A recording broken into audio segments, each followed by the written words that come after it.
আমার একটা রিলেশন ছিল, ওটা এমন একটা জায়গায় এসে ব্রেকআপ হয়। আমার তখন ক্যারিয়ারের কোনো অবস্থা নাই, কাজ করতে পারতেছি না, ডিরেকশন দিতে পারতেছি না, রিলেশন ব্রেকআপ হয়েছে। মনে হচ্ছিল যে আমি হয়তো বা জীবনে আর কিছু করতে পারবো না, মানে আমার সবকিছু শেষ।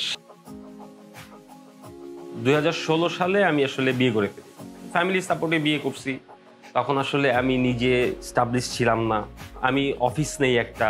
তো অফিস নেওয়ার পর এমনও সিচুয়েশন হয়েছে যে আমি আসলে আমার অফিসের রেন্টটা কিভাবে দিব সেটা আসলে আমি নিজেও জানি না।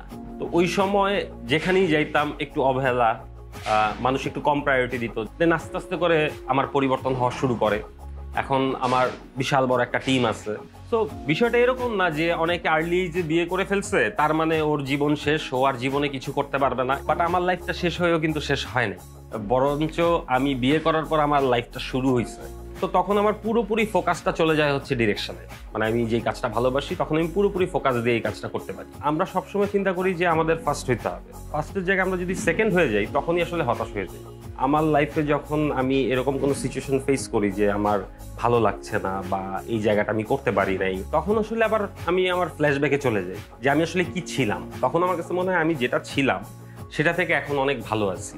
হয়তো বা আমার চেয়ে ভালো পজিশন অনেক মানুষ আছে, বাট আমার পাস্টটা চিন্তা করলে তখন আমার কাছে মনে হয় যে না, আই এম ফাইন। প্রত্যেকটা মানুষের জীবনে আসলে একটা দুঃখের বিশাল পোর্শন থাকে। আমার লাইফেও অনেক ধরনের ফ্রাস্ট্রেটিং জায়গা আছে। আমি যদি সেলফিশের মতো চিন্তা করি যে আমার লাইফে এটা হচ্ছে না, সো আমি নিজেকে শেষ করে দিই। বাট আমার বাবা মা আছে, আমার ভাই বোন আছে, আমার আত্মীয় স্বজন আছে, সবার কথা আমার ভাবতে হবে যে যেই ক্যারিয়ারে আছি বা যেই প্রফেশনে আছি সেই কাজটাকে প্রথমে ভালোবাসতে হবে। কাজটাকে ভালোবাসলে না হতাশা আসলে আসে না, আর কষ্টের কোনো বিকল্প নেই। যেই কাজটা আমরা ভালোবাসি, যদি ওই কাজটা প্রপারলি করার জন্য পরিশ্রম করি আমরা, সেটার একটা ফিডব্যাক আসবেই। সময় লাগতে পারে কিন্তু অবশ্যই ফিডব্যাক আসবে। যে কোনো মানসিক সমস্যার ক্ষেত্রে আমার কাছে মনে হয় যে সবচেয়ে বেশি সাপোর্ট দরকার আসলে নিজের। আমরা নিজেরা যদি চিন্তা করি যে আমি এখন যেই অবস্থানে আছি সেখান থেকে আসলে আমার নিজেকে উতরাইতে হবে, তখন আসলে নিজেকে নিজের ফোর্স করতে হয়।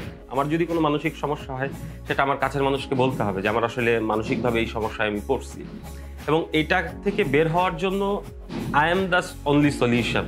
আই থিঙ্ক এই ভিডিওর নিচে একটি লিঙ্ক দেওয়া আছে, যেই লিঙ্কে আপনি মানসিক রোগ সম্বন্ধে জানতে পারবেন, এবং এই মানসিক রোগ সম্বন্ধে জানতে পারলে আপনি নিজে উপকৃত হবেন, আপনার পরিবার এবং আপনার বন্ধুবান্ধব যে কেউ উপকৃত হতে পারে।